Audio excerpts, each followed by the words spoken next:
Ladies and gentlemen, on November 13th, 2005, the professional wrestling world lost one of its greatest performers, athletes, and people. The person who I'm talking about is the great Eddie Guerrero. I'm not able to have Bill Apter on live with me here via video, but I do have him on the phone here, and I just wanted to give Bill's perspective on Eddie Guerrero. And Bill, how you doing, buddy? I'm okay, and I can't believe it's been so long since we lost Eddie Guerrero. And he used to love when I was very close to him, especially in his WCW days. I traveled with he and Chris Benoit and Dean Malenko quite a bit, and Terry Saturn. And that was WCW and ECW days, rather. And Eddie used to love, he used to always say, "Come on, say it." And I go, "Okay, Eddie Guerrero, Chavo Guerrero, Gordy Guerrero." And I do the whole Guerrero family. He always used to get a kick out of that. He was Mr. Energy inside the ring. It was unparalleled, some of the things he did. He made that frog splash look like an artistic move. He was so adept at that. And everybody's tried to imitate it since then, and they honor him with it, but nobody has ever done it the way Eddie Guerrero had done it. On the other end, Eddie was very introspective, very polite, very soft-spoken as well, and just a tremendous guy to know. I always looked forward to seeing him on the road, and no matter how tired he was, he would, if I asked him for an interview or to pose for me for photos for the magazines I worked for at that time, he'd never say no. So, adios, my friend. We miss you down here, but your memory will live on forever. Well, Bill, you know, Eddie Guerrero was one of those people that, you know, touched so many different lives. I remember when Eddie did pass. Wait a minute, you're Hernandez, Guerrero. I'm sorry, Eddie Guerrero. When he did pass, it was one of the very few times that I actually broke down, and I'm man enough to say I broke down and cried, because he was just such a, like, you could see the charisma and the love that he had and the passion for his family, for Vicky and his son, so on and so forth. And I got to tell you something, even to this day, as I'm talking, and here at Big Slam Nation, we are going to celebrate the life and the legacy of one Eddie Guerrero. Is there something that you would like to say to kind of end this on a positive note about our good friend and the person that we loved so much in Eddie Guerrero? Yes, and that would be Eddie Guerrero's memory lives on in all of us, and he helped make the world of pro wrestling a better place for the wrestlers and especially for the fans who just absolutely adored him. And I want to let you know he adored you too. Well, I got to tell you something, you know, I appreciate it. I know you're very, very busy. Bill Apter's extremely, extremely busy, but he was able to reach out to us via telephone. And I want to say this to all the, not only just the wrestling fans, but for the Latin fans out there, in honor of Eddie Guerrero, para la gente latina, as Eddie would say, órale, que viva la raza. Bill? If I asked Eddie Guerrero today, is Lucha Libre fixed? What would he have said? I didn't know it was broken, Holmes. Oh, see, I like that. He did it in English.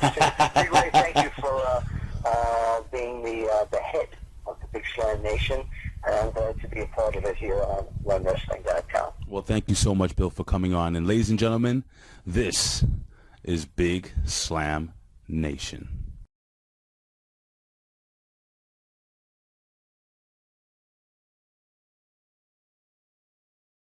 Like this match is over, he's about to hit him with the big slam.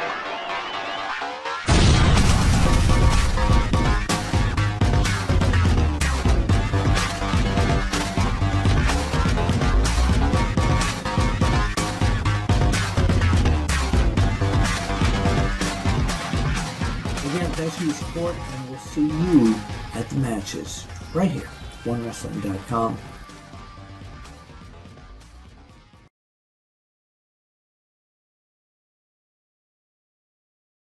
Ladies and gentlemen, this is Big Slam Nation, episode number 4.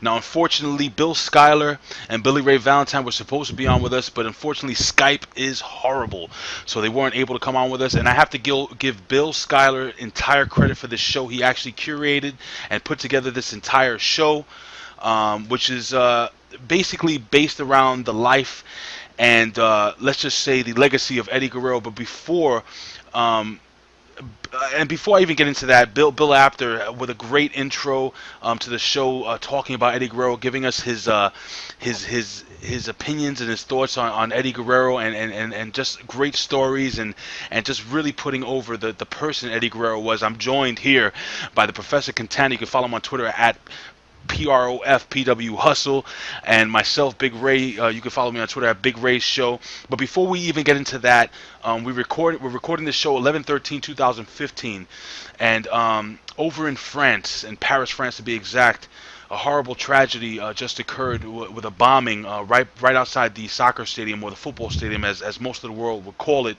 We do know that a large conglomerate of fans that come to OneWrestling.com and One Wrestling Video are from France, and we just want to send our love and our condolences. And us here being from New York, and my partner over here being from New Jersey, we did suffer through September 11th, and we know how it is to be affected by a terrorist attack, and to have so many lives lost. Is there anything you want to say to the fans out there in France? I just want to say to the people in France, stay strong. God bless. My prayers to the families who lost loved ones at the theater over there for this horrific attack. Just stay strong, people. You will get through this. Exactly, and the way you get through this, guys, is just by banding together, being strong, and just loving each other, and just supporting each other, and just pushing through this. And me and the Professor are just going to give, out of respect for the people who lost their lives, a very brief moment of silence in respect and love to the people in Paris, France, Professor.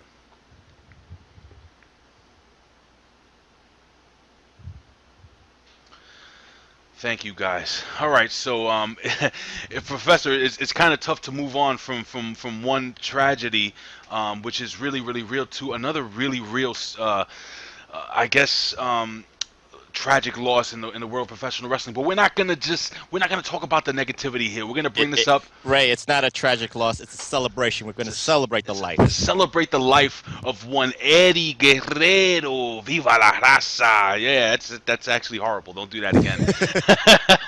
But listen, man. Again, I want to give full credit to Bill Skyler. He put together one hell of a show. So we're gonna move on with that, man. Why don't you give us fans here your thoughts on Eddie Guerrero, and maybe some of his best opponents, top matches, so on and so forth.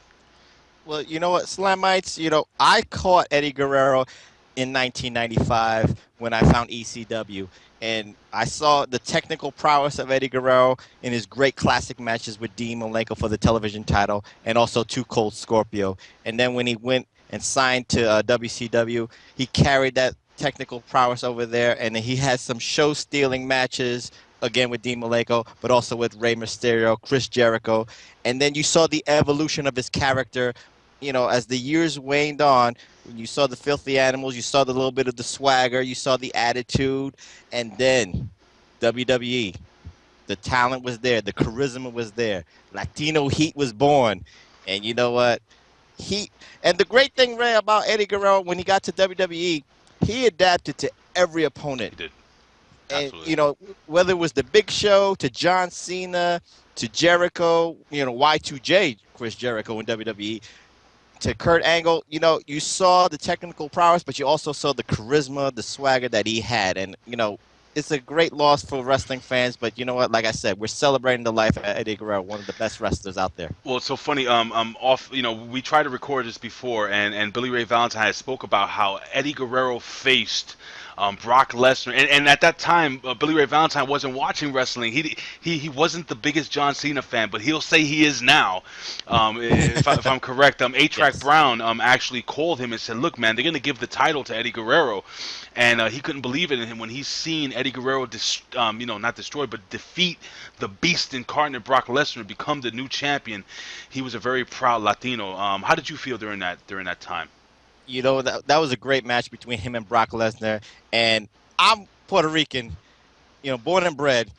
But on that night when he won that title, I was waving the red, white, and green flags. You know, I was Mexican that day. Viva and I Mexico. Yes.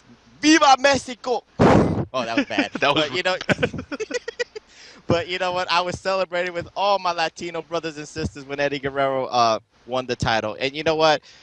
He had his demons. Everybody knew that. He had the drug problems. But, you know, I don't want to talk about that. I don't want to talk about the negativity. I want to talk about the positives, that he, you know, got over his demons. Right. He was a great family man, a great family husband, a great father.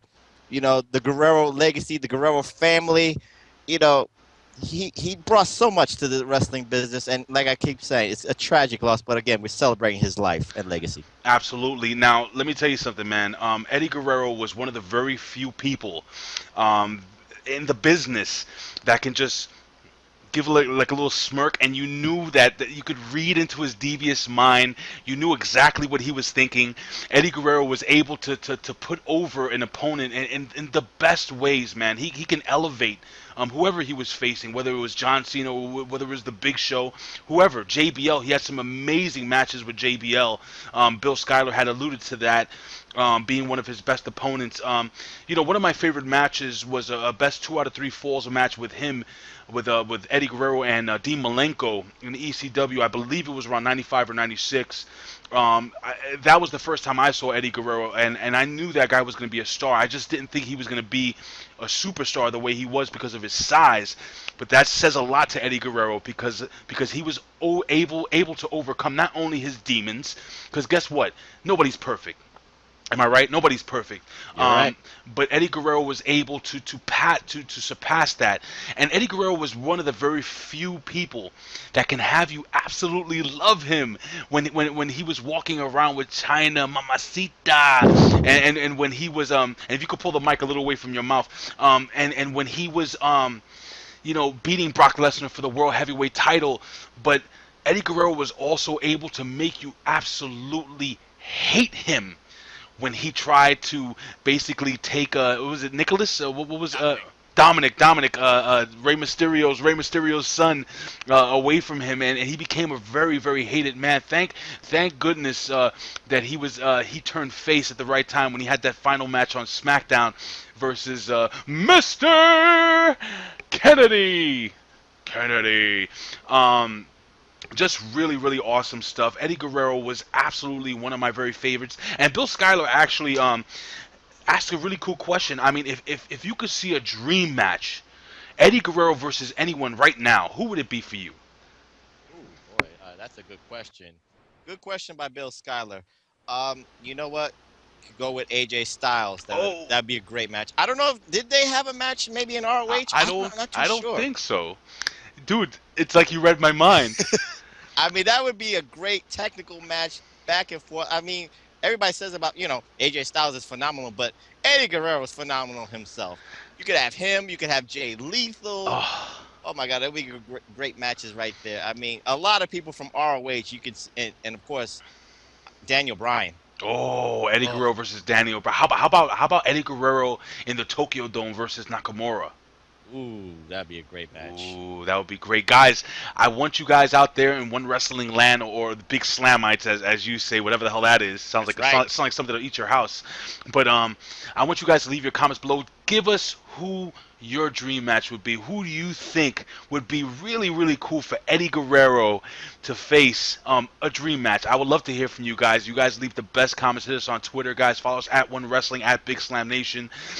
So listen, all in all, let's wrap this up. Eddie Guerrero, just one of the greatest, in my opinion, one of the greatest not only in-ring performers, but one of the greatest characters in professional wrestling of all time. I don't think there'll ever be another. I mean, he was a great singles wrestler. He was a great cruiserweight, a great heavyweight, a great tag team champion, especially with his nephew. They lie, they cheat, they steal. Chavo Guerrero. Los Guerreros, man. I mean, this guy was just the cream of the crop, man. And it's an honor for me to talk. When Eddie Guerrero passed away, Professor, when Owen Hart passed away, I shed a tear. But for some reason, when Eddie Guerrero passed away, there was an outpouring of emotion. I came close to almost bawling, and it took me weeks to get over the fact that Eddie Guerrero, I just couldn't believe it, because his character, the person that he was so alive that you feel like you knew him. That it's almost like the American dream, Dusty Rhodes, Daddy. He used to tell the people to reach your hand out to the television screen, Daddy. I'm with you. I mean, do you agree with me on that, buddy? Absolutely, 100%. I think he's a great example of when people say in the wrestling business that you're invested with a character like Eddie Guerrero through the trials and tribulations of Eddie, whether he's the heavyweight champion, whether he's chasing the belt, whether you, like you said, hate him or love him, you're invested with him. And the one word I want to say about Eddie Guerrero is he defines the word passion. Absolutely. It's just that you could see it in his face. You could see it when he does the matches. You can tell he's one of those kind of wrestlers that if there's 50 people in the seats or there's 50,000 people in the seats, he's going to give you the best performance of the night. And he usually did, night in and night out. Night in and night out. And Eddie Guerrero, again, it's so amazing how Vicky, love her or hate her, she became one of the most compelling figures in WWE history, female wise. I mean, she did have a couple of matches here and there in a pig pen, but but Vicky Guerrero, man, she again, love her or hate her. She defines the word cougar. Oh my goodness, yes, she was in fact a cougar, but she was just an amazing character, and it's cool to think that Eddie Guerrero kind of rubbed off on his wife. I mean, what an amazing pair. I actually miss Vicky Guerrero. Are you talking about Vicky's pair? Oh, stop it. But excuse me, as she would say. But no, seriously, man. Eddie Guerrero was just fantastic. I can go on and on talking about Eddie Guerrero. I mean, he was just phenomenal. But again, guys, we just want to end this on an extremely positive note, talking about the celebration of Eddie Guerrero's life. And is there anything you want to say before we move on to our next topic? Viva la raza. Viva la raza. We lie, we cheat, we steal. Really, really cool, man. Really, really cool stuff. All right, so look. Let's jump into the present. You know what? The WWE World Title Tournament.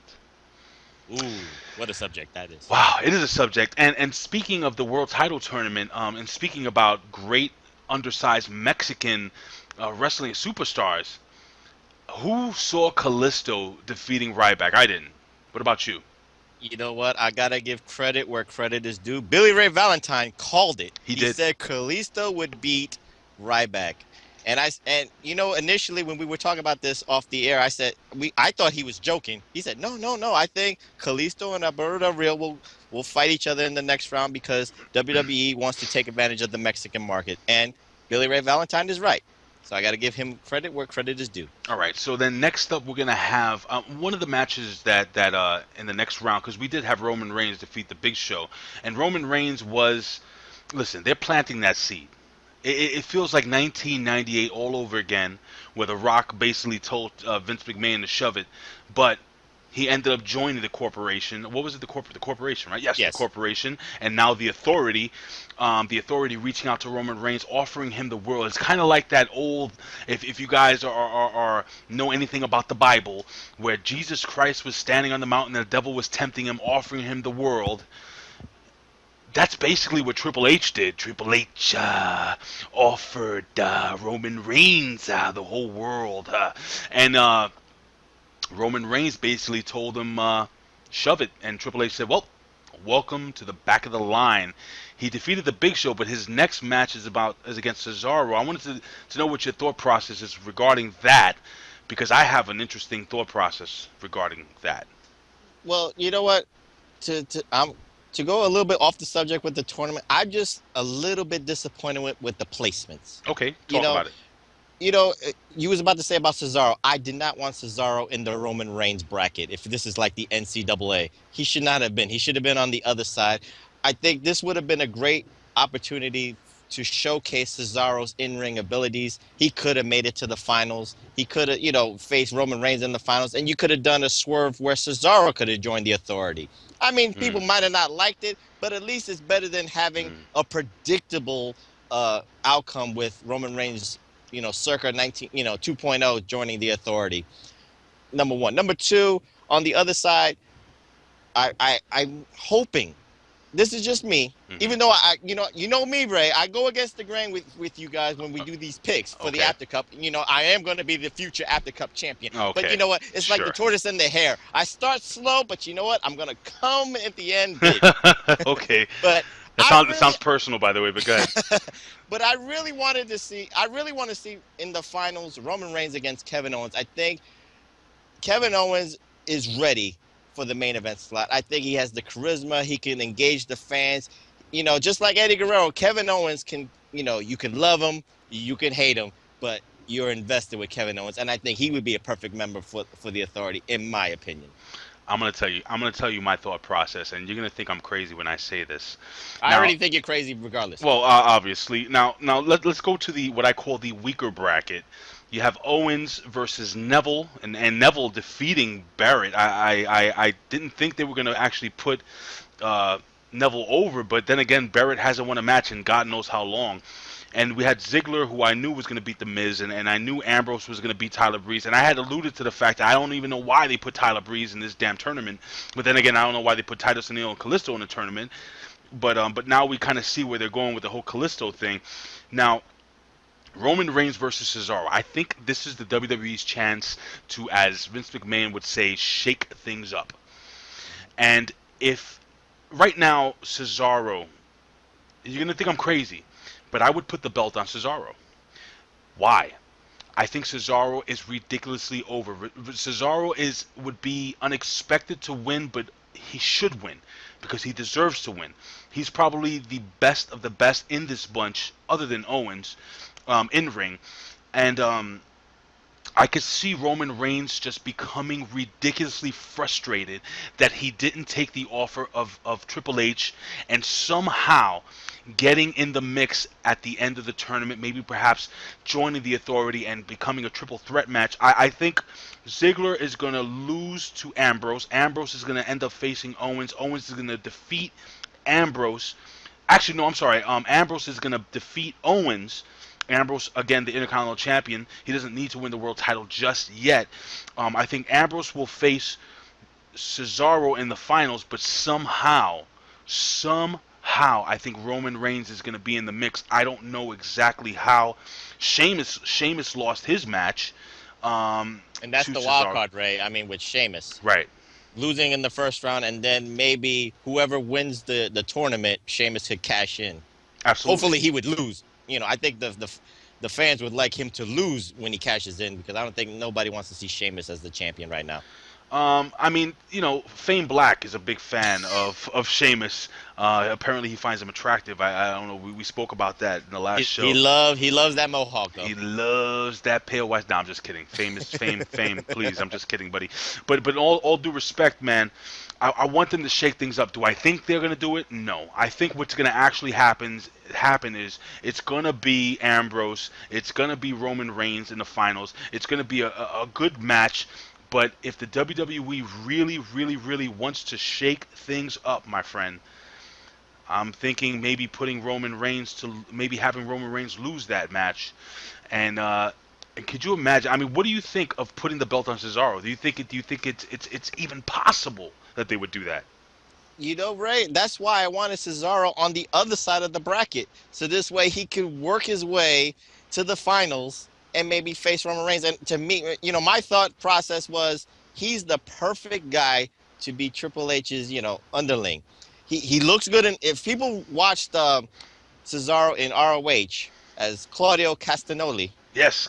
You know, he had the suits with the Kings of Wrestling and Chris Hero. You know, he had the swag, he had the attitude. I can picture him with a suit on and Triple H being his mouthpiece. And Cesaro could just have the belt around his shoulders, looking at the fans and just doing this. Just you know, very simple to the point. You know, he could just speak, you know, simple to the point, and he does, you know, and he could get away with the fans with the Cesaro section. He could betray the Cesaro section. He's like, I never wanted that. Dude, absolutely. I mean, Triple H could come up to him and say, you know what, Roman Reigns, you didn't want to take my offer, but I found someone who would. And it's Cesaro. Okay? Maybe Cesaro joining the Authority. I mean, it's so many different options. So many. But the thing is this, and this is why I get scared with the WWE. They had the chance to make this tournament something really special. It can still be special if they make the right moves. But so far, with the people that they put in the tournament, I mean, do you really see Kalisto defeating Del Rio? You know, Ray, I think a lot of fans kind of like put too much stock on who was going to be in this tournament. And from what I mean is I think people really, when they were booking it, they were picking names out of NXT. They wanted Balor, they wanted Samoa Joe, they wanted Corbin. I mean, that roster, you put them in the tournament, that would be a stacked roster of 16. But you know what? The reality sets that you have to at least showcase certain people. And I think, you know, like I said, Cesaro needs to be showcased a little bit more. Ziggler needs to be showcased more. Owens. You know, those three right there can catapult themselves from lower mid-card to upper mid-card to the main event. I think if you kind of like focus on certain people to be in that next level, it'd be more better. But you know what? Like you said, you know, WWE kind of dropped the ball a little bit with the placement of the people. Right. They could have done better. Right. And again, you could have put somebody instead of Titus O'Neil. You know, I would have, because you haven't developed him as a singles wrestler yet. I think the guy has a tremendous amount of talent. He's doing a lot of great work. I mean, the guy's a great talker, very charismatic. I think he can be a superstar here in the WWE, maybe even upper mid-carder. I don't know if they'll put the title on him ever, but you could have put somebody more believable, like I said before, like a Mark Henry, a guy who's been to the mountaintop, a guy who's been the world champion, a guy who's put people through the Hall of Pain. You could have went a whole bunch of different routes. Now, we do know that Bray Wyatt, why Bray Wyatt wasn't. I mean, we have The Undertaker on Jimmy Fallon, basically Tombstone. A turkey. Well, you know who the turkey was, right? I didn't actually see who was in the turkey. I was just mesmerized by the tombstone. I'm drawing a blank. Who was the general manager? Brad Maddox was the freaking turkey. Oh, he was? You could see his face. I'm standing there. I'm sitting there watching it. I'm like, how horrible. You could see Brad Maddox is standing there in total embarrassment, clucking away. Yo, dude, it was just horrible, man. I mean, you know what? Why didn't they do the gobbledygooker? They could have. That would have been rest in peace, gobbledygooker. And it could have been Pete Rose. Yeah, too. I'm just saying. All right, dude. So I mean, right now, all in all, with the tournament, who do you have winning the tournament? Give me your solid pick. My solid pick will be Roman Reigns. So I don't want it to be Roman Reigns, but it just looks so predictable that it's gonna be Roman Reigns. I agree. I believe it is going to be also Roman Reigns, but in what capacity? I think if it is Roman Reigns, it will be Roman Reigns as a heel, and I think he will be with the Authority. I mean, again, that's my opinion, guys. We want to know what your opinion is. Leave your comments here below at OneWrestling.com or at One Wrestling Video here on YouTube. So now let's move into the next topic. Now, this is a quick throw-in topic. Apparently, the WWE has terminated the contract of one badass Billy Gunn. My gosh, do you have any news on this or any updates on this? Well, from what I've seen, he failed a drug test. His testosterone levels were off the charts, as WWE would say. The ratio was, to the moon, and I think he was doing some weightlifting or powerlifting on the side. Powerlifting competition, yeah. Yeah. So and WWE had no idea about it. Yeah, I guess this was his side hustle, as you could say, on the weekends. But he shouldn't have done that. He should have alerted WWE. I mean, Triple H gave Billy Gunn a chance You know what I mean? Yeah. He gave him an opportunity to be that trainer and maybe / road agent in the future, but he blew his opportunity. But you know what? They got to follow that wellness policy. And the thing is that I think if it was just the wellness policy, he might have just gotten his, suspension or whatever, and maybe they would have worked with him. But the fact that he was kind of working on the side, as as a power lifter, doing the whole power lifter competition thing, and again, this is all alleged, because we don't know 100% what the facts are. I know Dave Meltzer over on his side is reporting that, and a bunch of other people, WrestleZone also reported that, but my God, that's the straw that broke the camel's back. I would assume, Professor. I think anything is like if you sign a contract with the WWE, I think that contract is mostly exclusivity. So he had to be 100% exclusive to the Performance Center. He has to be 100% exclusive to training the young NXT talents. He has to be 100% exclusive to WWE behind the scenes. So if he's not doing that with the powerlifting competitions, WWE has to do business as usual. They have to release him. Now, it's a shame. It's a shame because, again, like you said, Billy Gunn was given an opportunity to continue being a road agent, to basically having a career outside of the ring. And I would assume a lucrative career, a good career, training up and coming talents. He was on this season of Tough Enough or NXT or what Tough Enough it was, right? Yes. And it was just a damn shame. And again, as more things develop here at OneWrestling.com, I'm pretty sure it'll be reported as accurate as we do, because we do dig and we do give you the accurate news here at OneWrestling.com.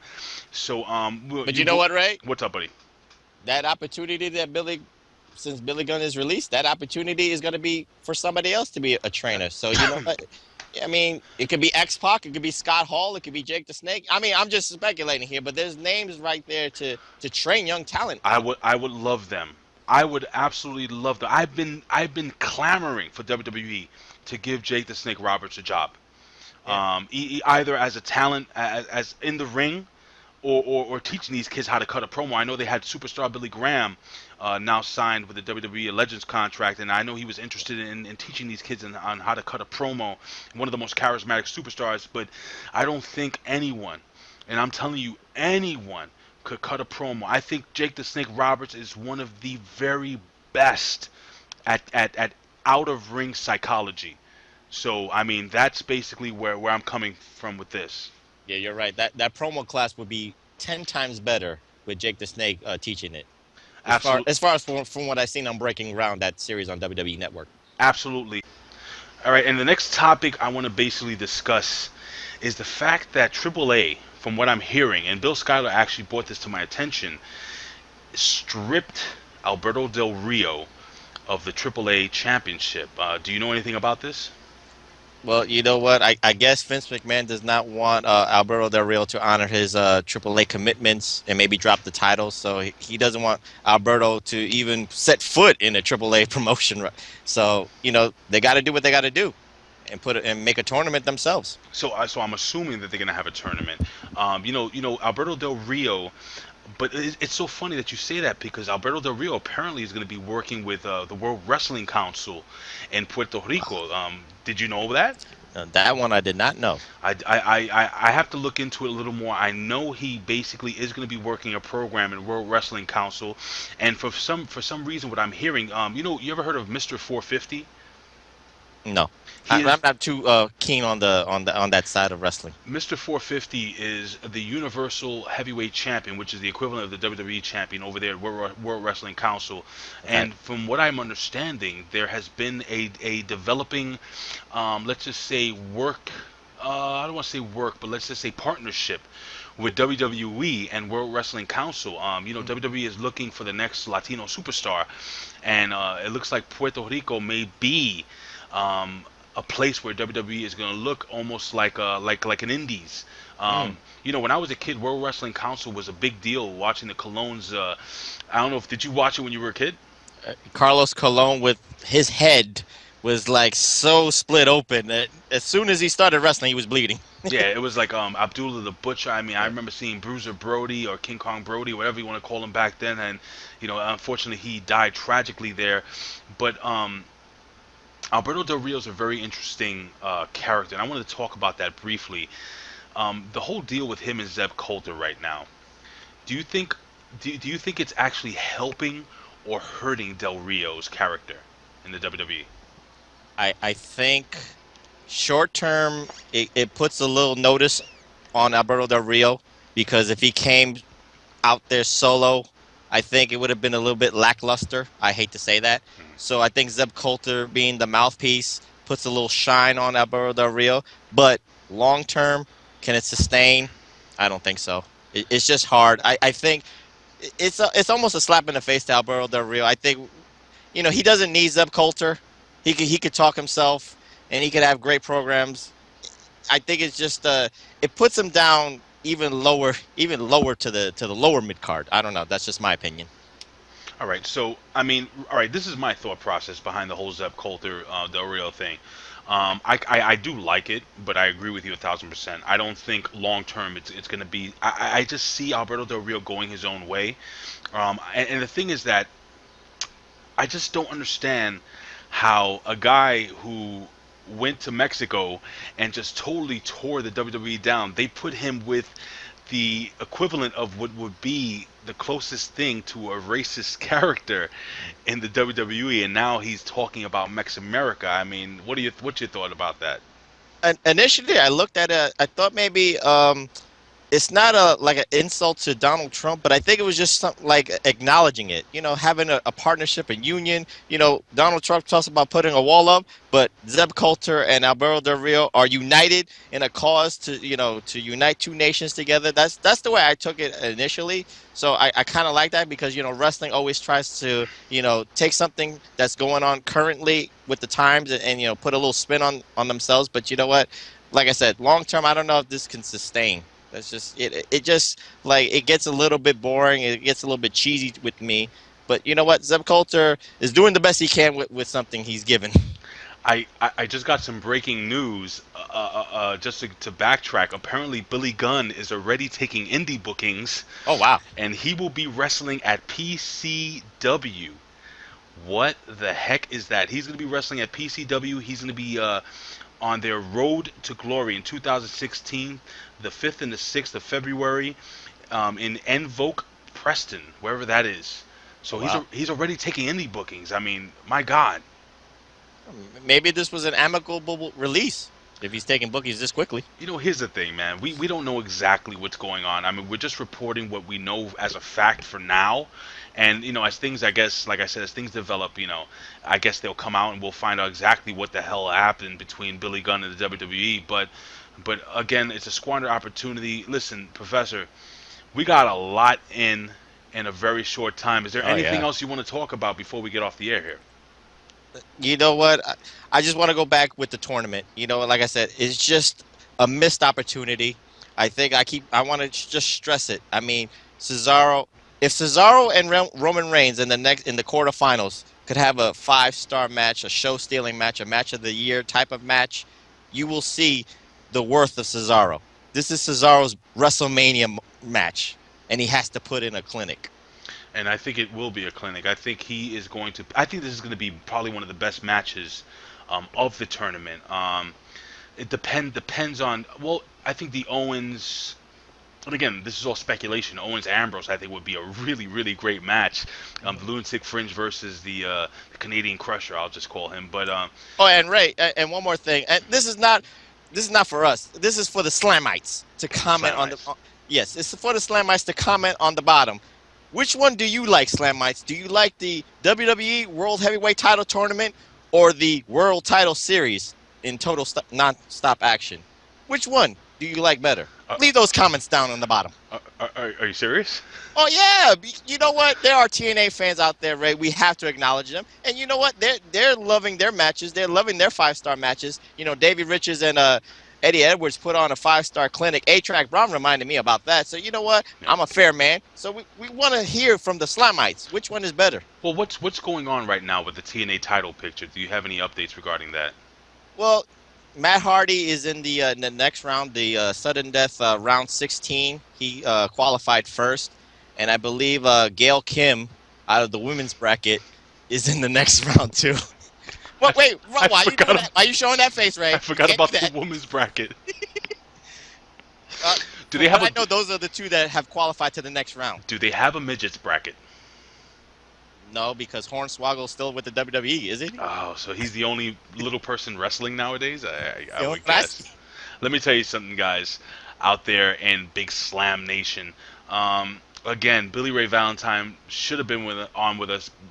You got the show. Bill Schuyler basically put this whole show together, and unfortunately, because of the horrible Skype connection, again, guys, we couldn't have him on. But thank goodness. No, it wasn't Skype, Ray. It was because I challenged both of them to a tap-out session because they know I'm undefeated. They know I'm the best at it, and they just said, you know what? I don't want to do this. I don't want to do this.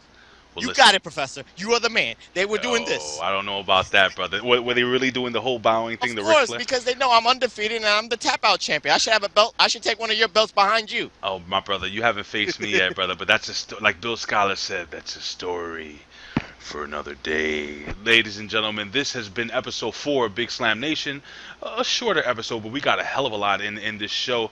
Again, we want to offer our love and condolences to those who lost their lives in Paris, France. We want to again celebrate the life and legacy of one Eddie Guerrero, one of the greatest superstars in professional wrestling history. Hey, Professor, man, I got to be honest with you. You and me, we make a pretty good team here, brother. Oh yeah. We're the Puerto Rican Can-Am connection. What? Anyway, listen, guys. If you haven't heard it yet, I was on episode 100 of WrestleZone.